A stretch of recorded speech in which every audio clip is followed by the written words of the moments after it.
তারা একসময় বলছেন নারী নেতৃত্ব ভালো না, সেই তারাই আবার এই নেত্রীকে শুধু দুয়ার দোয়া দুয়ার দোয়া কোরআন খতম আর কোরআন খতম ভালোবাসা প্রেম দিয়ে তাকে বিদায় করছে। তার কফিন কাঁধে নিচে হাজারো লক্ষ মাওলানা এবং সব সময় আল্লাহ আল্লাহদের পক্ষে ছিল। বেগম খালেদা জিয়ার সর্বোন্নত একটা কথা বলবো, উনি এক সময় অনেক চরম বিপদে পড়ছিল 1/11-এর সময়। তখন তার বাড়ির সামনে শত শত গাড়ি হাজির, যে এই কিছুক্ষণের ভিতরে খালেদা জিয়া সৌদি আরবের উদ্দেশ্যে যাচ্ছে, কতক্ষণ পরে বলতেছে এই খালেদা জিয়া কতক্ষণের ভিতরে লন্ডন যাচ্ছে।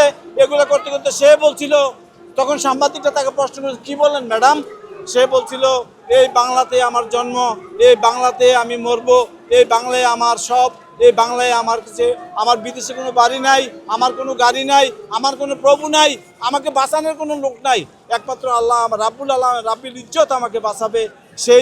সেই নেত্রী সে, এবং আপসীন। সে যদি প্রেসিডেন্টের কাছেও ক্ষমা চায় তাকে জেল কাটতে হয় না, প্রধানমন্ত্রীর কাছেও যদি ফোন করে একটা বলে আমাকে জেলে দিস না, তারপরেও কিন্তু তাকে জেলে যেতে হয় না।